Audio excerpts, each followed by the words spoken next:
Filmmakers Forum, which promotes and supports filmmakers from the northern periphery in Israel, very much up Other Israel's alley. And she's worked as a journalist in news reporting and in several leading newspapers in Israel. Since 1998, she was a researcher and a content editor on the Channel 2 morning show and several documentary projects. Arabic Movie is her first film as director, and she will be joined by Nirit Anderman, who is a journalist at Haaretz daily newspaper and covers Israeli and international cinema. I'm handing it over to you.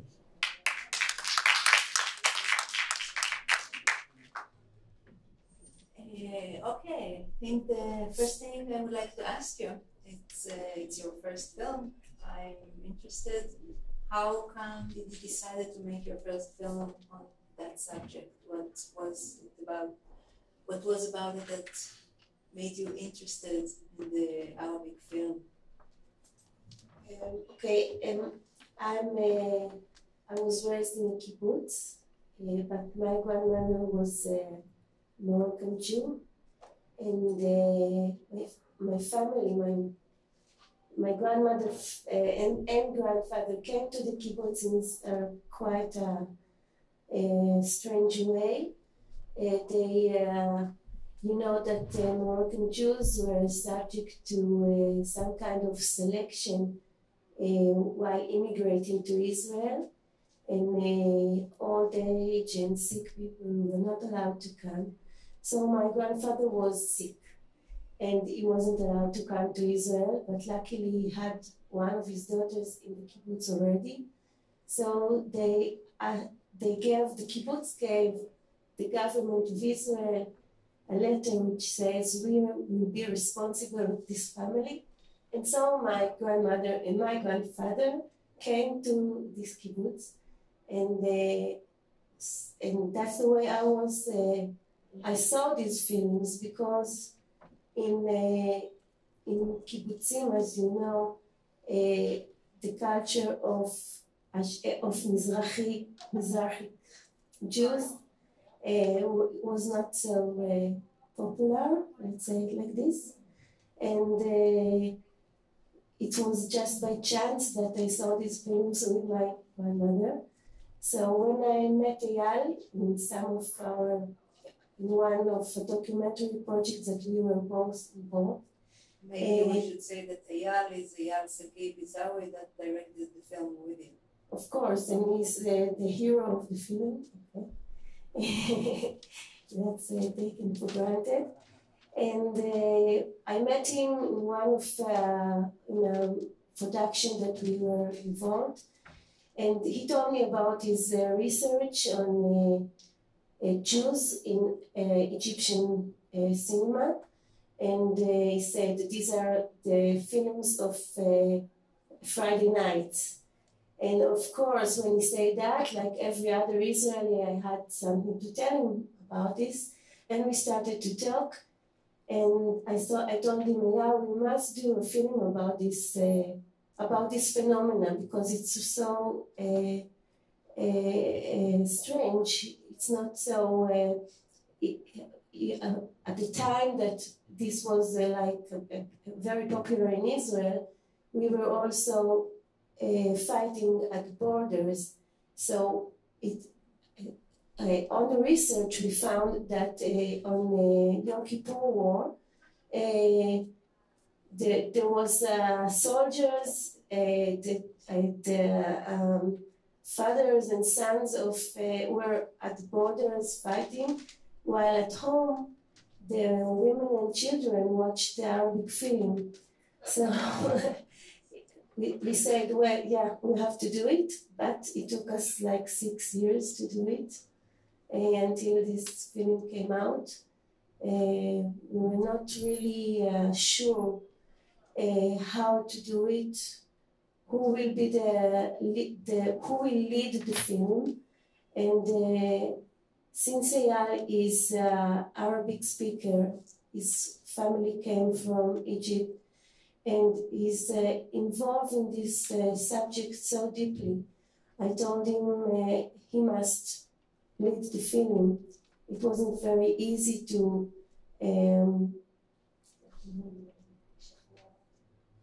to convince him to do it, but at last, at the end, he took it on himself. You talked about you being a child watching the Arabic film in the kibbutz, which is a very Ashkenazi environment. What do you remember from what is your memory of watching this film? Was it something that you looked at as something enjoyable or ridiculous, or what did you think and what did you feel about those movies as a child? Okay, so I don't really remember the content. I don't remember plots. I don't remember names of the stars. I remember it very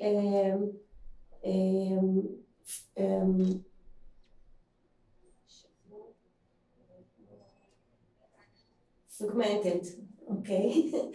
And but it was a very cozy situation, and my grandmother wouldn't speak. My grandfather died very soon after he came to Israel, and I didn't knew him.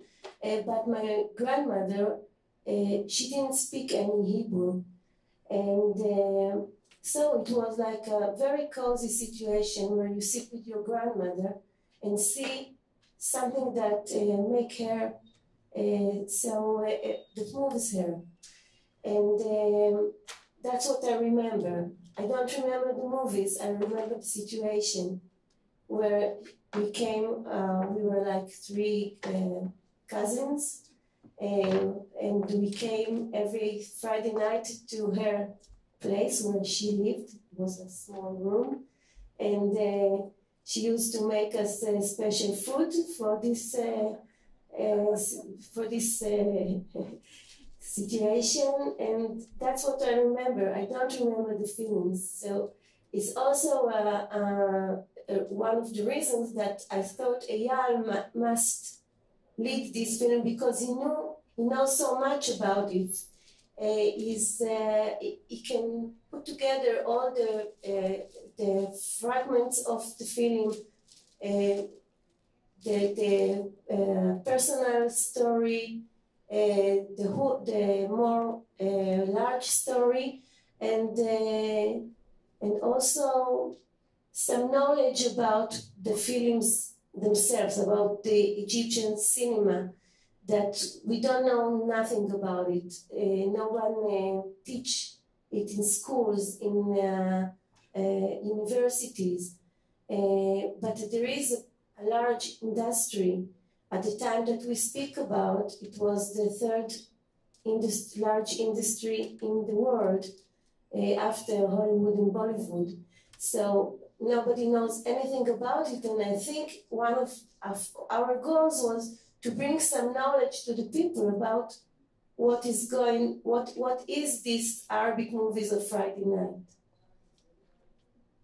And I remember when I watched the film for the first time, was one of the things that were very interesting for me were to see Yair Garbuz, the painter, and to listen to him talking about the Arab film. And part of it was because his famous speech before the elections in Israel. I don't know how many of you know about this speech. But I will need one of you to help me with the translation, because I don't know how to translate. Can you help me? I'm with you.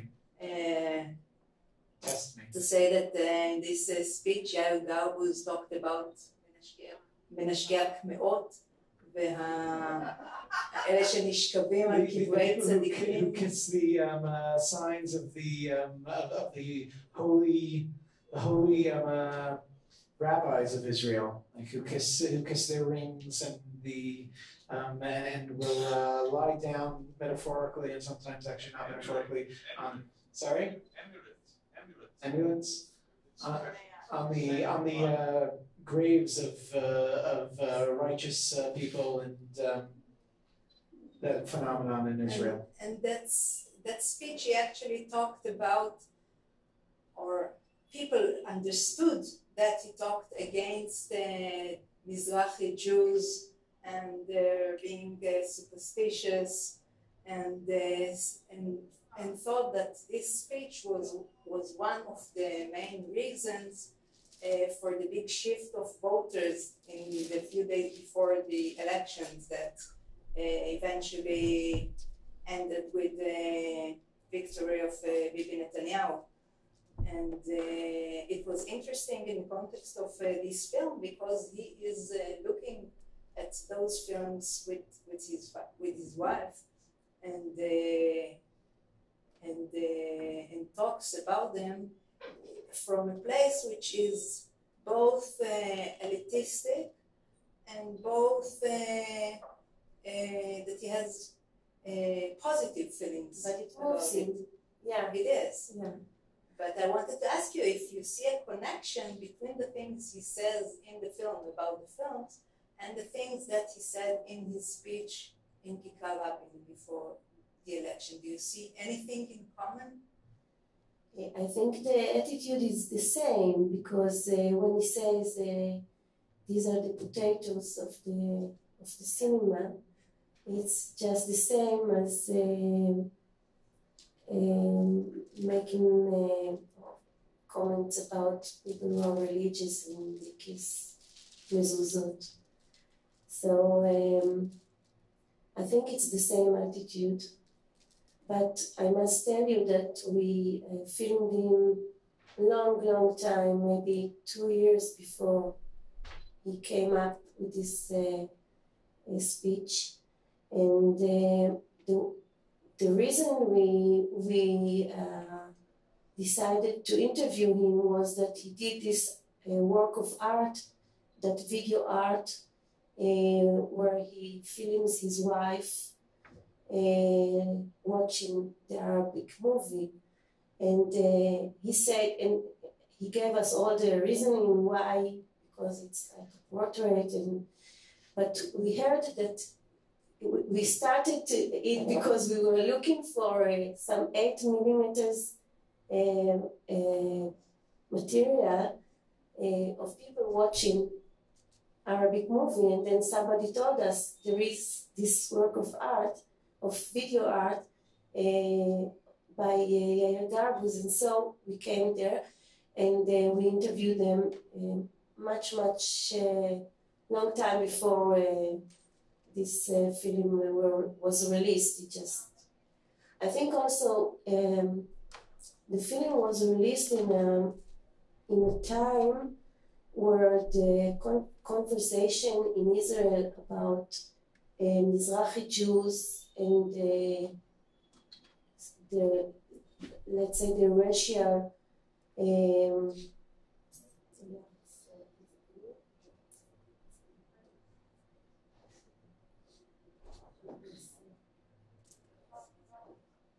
racist treatment. Racist treatment that they got when they came to Israel as immigrants is so the conversation now is very up, okay, and I think the film came at the time where this matter is something that is on the table at last, and this is also part of the goal. And I think there is something that connects the racial treatment to Mizrahi Jews and the racial treatment to Arabic culture. And as we speak about this, we also speak about, as we speak about Palestinians, we also speak about Mizrahi Jews in the opposite way. Let's take some questions from the audience. Give you an opportunity. In the movie, a lot of the, in the movie, it seemed a lot of the attraction of the Arab stories was the Egyptian woman's connection with having grown up in Egypt, you know, that affinity and that sort of the mother tongue that she grew up in. Could you talk about the difference between how the Arabic movies resonated with the Ashkenazi Israelis? I mean, was there a difference? And could you just... Of course, so some of it is in the movie, in the film, that we show the way Yair Garbus watched these films, and on the opposite, or from the other side, there is the Palestinian Arabs, Arab women from Ramallah, from Ramleh, and of course Aviva, that she grew up in Egypt. But Mizrahi Jews that were not from Egypt, were from from the rest of the Arab world, also have they understand this culture much more better than the Ashkenazi Jews or Israelis can get. And also the cinema, the Egyptian cinema was spread all over the Arabic world. So they knew these films, they knew the stars, they knew the plots, they knew everything about it. And they understood it better than the Ashkenazi Jews that were really couldn't relate to this because so much that they don't know about it, that we don't know about it yet until this time. So.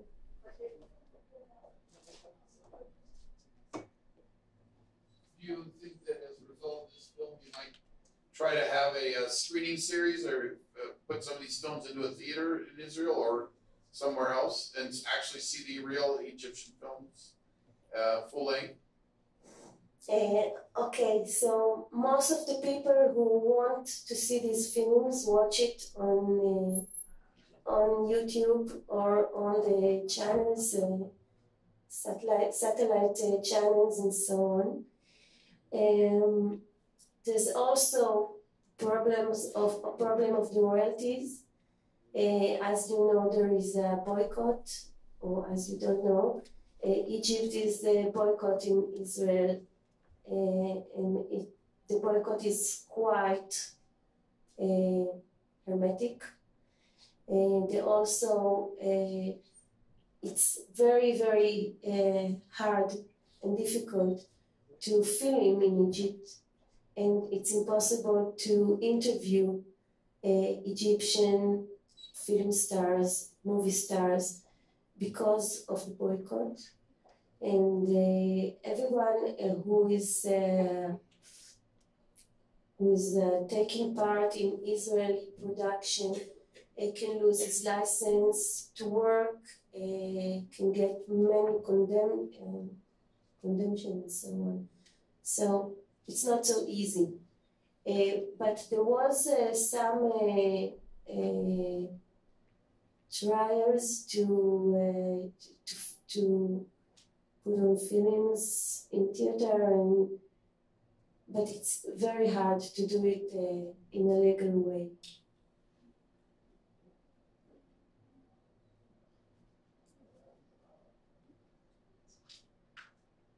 I would like to ask you one more question. It's about Zeuze, the parody of Zeuze, that Zeuze was the TV show that made the parody about the Arab films. And Zeuze was, because there was just one channel in Israel back then, it was a very popular show. And you say in the film that this parody helped to make the Arab film something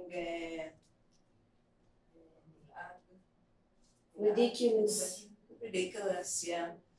And I wondered, can you assume what would have happened unless Zeuze did this parody? Would we today remember the Arabic film in another way? Telugu? No, I don't think so. I think it's wide and it's deep, and it's not only one television show that is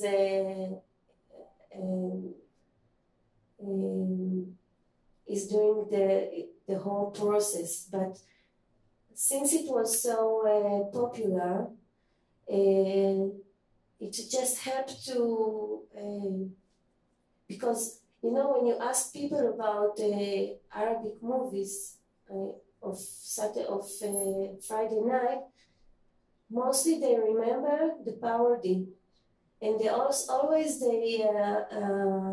they quote things from the parody, not from the films themselves. So there is a power to this parody, but of course it like you said before in the panel, it was the atmosphere, and they only gave a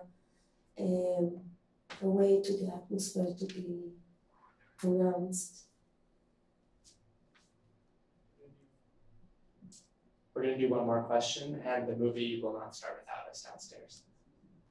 Hi, I'm Nora Armani. We're co-presenting this with the Socially Relevant Film Festival. So happy to be here. Wonderful movie. Especially for me, it means a lot because I grew up in Egypt and I saw the actual Arabic movies on Friday afternoons at 3:30 p.m. Yeah, because it was in Egypt at the same time. Exactly. Yeah, exactly. In the Egyptian television, there was also this lot of.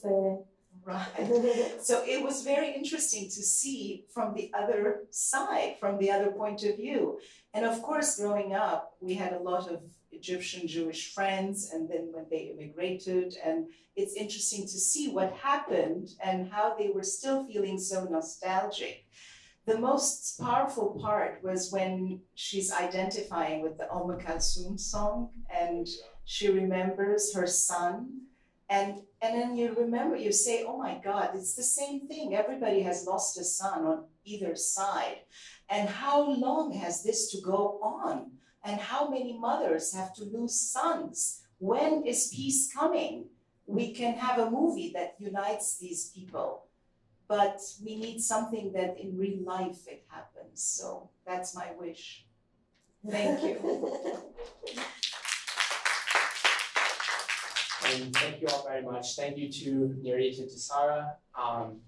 We are going to be showing Rock in the Red Zone downstairs. The stairs are the best way to get there, or the elevator.